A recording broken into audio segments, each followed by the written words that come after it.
Amis, on dit que les cannibales mangent des humains pour survivre. Mais que se passe-t-il quand la chair humaine devient si prisée que des gens ordinaires s'y mettent avec délice? C'est exactement ce qui arrive dans une boucherie en France.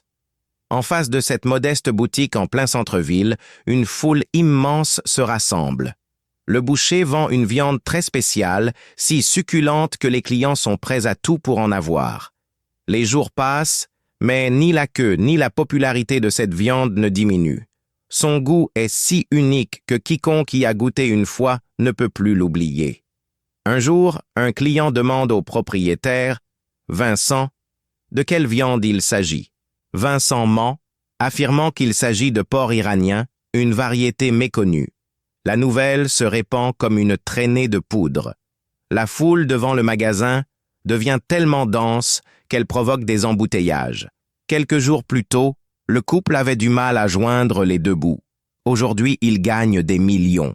Pendant ce temps, les boucheries concurrentes, même les plus renommées, font faillite. Mais l'ascension de Vincent n'a pas toujours été facile. Récemment encore, pas un chat ne mettait les pieds dans sa boutique. Vincent et sa femme Sophie peinaient à payer leurs factures. Un jour, des militants véganes vandalisent la boutique et lancent du sang animal sur Sophie. Ces extrémistes, qui haïssent la viande et ceux qui la vendent, revenaient souvent, aggravant la situation financière déjà critique de Vincent. Un soir, le couple rend visite à leurs amis, Marc et Stéphanie. Marc, lui aussi boucher, a une affaire qui marche très bien. L'écart entre leur situation pèse sur le couple, et Sophie demande même le divorce. Vincent la supplie de se calmer. C'est à ce moment-là qu'il aperçoit un militant vegan qui avait attaqué son magasin. Pour se venger, Vincent décide de lui rentrer dedans avec sa voiture, mais en reculant, il l'écrase accidentellement. Terrorisé, Vincent s'apprête à appeler la police, mais Sophie l'en empêche, prétextant que personne ne les croirait. C'est là que Sophie a une idée, découper le corps en morceaux et le disperser à différents endroits. Elle a appris cette technique en regardant une série sur les tueurs en série. Elle suggère même de mélanger la chair humaine à du porc pour la vendre, mais Vincent refuse catégoriquement. Il ramène quand même le corps à la boucherie. Vincent, terrifié, trouve le courage de le dépecer et de le hacher. Après des heures de travail, il s'endort d'épuisement. Le lendemain matin, il découvre que la viande hachée a disparu. Il panique, mais une cliente entre et lui demande de la viande, la même que celle d'hier soir. Vincent comprend alors que pendant la nuit, Sophie a secrètement pris une partie du corps, l'a mélangée avec du porc et l'a vendue à cette femme qui a visiblement adoré. Vincent refuse de la resservir, mais la cliente insiste. Sophie le convainc. La femme demande de quel type de viande il s'agit et Vincent lui répond que c'est du porc iranien, une variété rare que peu de gens savent préparer. Une fois la cliente partie, Vincent confronte Sophie. « Qu'est-ce que tu fais?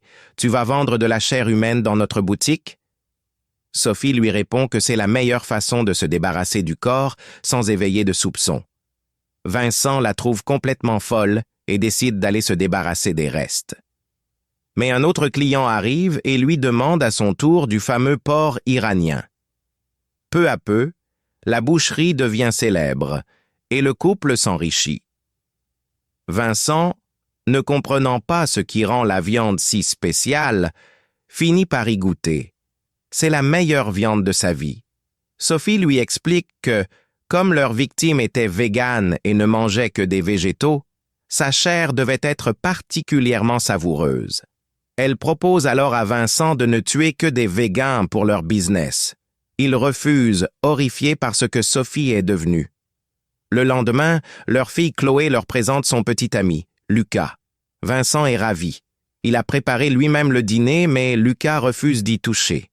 Vincent comprend que Lucas est végane et Chloé refuse de manger par solidarité. Les deux s'en vont. Vincent est fou de rage, car ce garçon a gâché tous ses efforts. Il se dit que Sophie a peut-être raison et que ces véganes n'ont pas leur place dans ce monde. Le couple se rend dans un restaurant vegan et repère le propriétaire comme leur prochaine victime.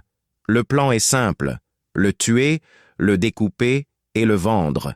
Vincent le suit avec son couteau, mais il se met à trembler de peur. il n'a pas le courage de frapper et s'en va sans rien faire. Sophie lui dit qu'il a besoin d'entraînement pour tuer. Le jour suivant, ils se font passer pour des végans dans un rassemblement. Ils cherchent la proie la plus faible et rencontrent un homme très maigre qui les félicite pour leurs bonnes intentions envers les animaux. Sophie a trouvé sa cible.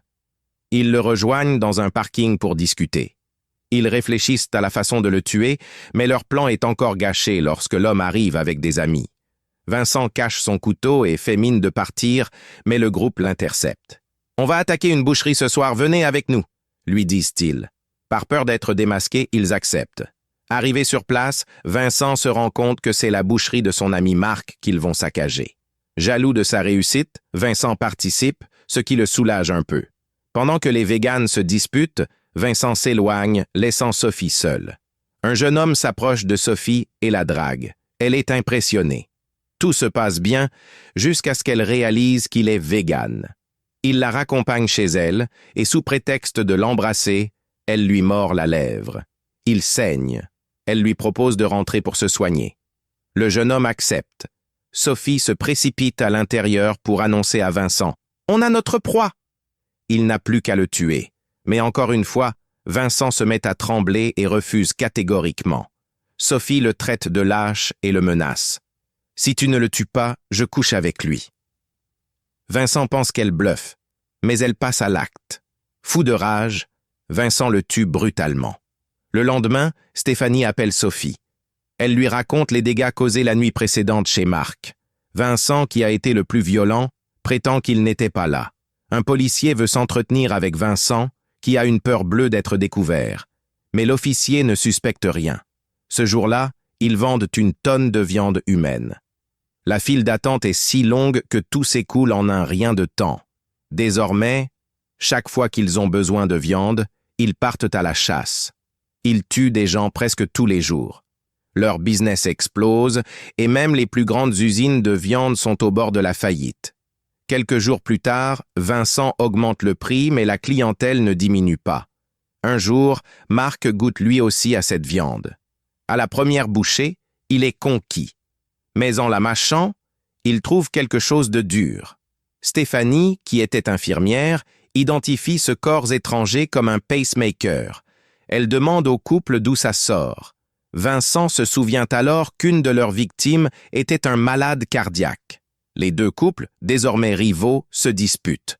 Dans le feu de l'action, Vincent mord l'oreille de Marc, mettant fin à leur amitié. Après ça, Vincent et Sophie se rendent à un festival vegan.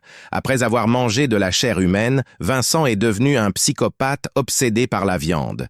Il a des pulsions cannibales en voyant un enfant, mais se retient.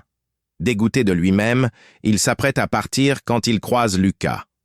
Choqué de voir des bouchers à un festival vegan, Lucas confronte Vincent. Un homme qui était dans la bande du saccage de la boucherie de Marc entend leur conversation. Furieux que Vincent ait fait semblant d'être vegan, il décide de se venger. Cette même nuit, alors que Vincent est en train de découper un corps, on frappe à la porte. C'est le policier. Vincent ne le laisse pas entrer, terrifié. Il aperçoit son chien qui s'approche de la porte avec une main humaine dans la gueule. Heureusement, le policier s'en va et Vincent l'échappe belle. Plus tard, alors que Sophie et Vincent discutent, Lucas arrive pour s'excuser. Il leur dit qu'il est stressé par la disparition de ses amis véganes. Sophie, qui ne craint plus rien, veut faire de Lucas leur prochaine proie. Vincent se rend compte qu'elle est un monstre encore plus grand que lui. Il met Lucas à la porte. Le lendemain, sans rien dire à Sophie, il annonce à ses clients qu'il ne vend plus de porc iranien. La foule, qui a attendu des heures, devient furieuse et part. Sophie se met en colère contre Vincent, qui s'en va. À peine est-il parti que les mêmes véganes reviennent, cherchant à se venger. Ils l'agressent et la frappent. Quand Vincent revient, il les voit s'apprêter à tuer sa femme. Il se jette sur eux et en tue deux. Mais l'un d'eux le suspend à un crochet de boucher. Au dernier moment, Sophie attrape un crochet et le lance dans l'œil de l'agresseur, le tuant. À la fin du film, on apprend que le couple a été arrêté à cause de Marc et Stéphanie, qui les ont dénoncés à la police. La police a ensuite trouvé des preuves. Vincent et Sophie ont été reconnus coupables de 30 meurtres et sont condamnés à mort par pendaison. Le film se termine là. C'est une histoire complètement dingue. Mais si tu aimes l'humour noir et les thrillers uniques, ça vaut le coup d'œil.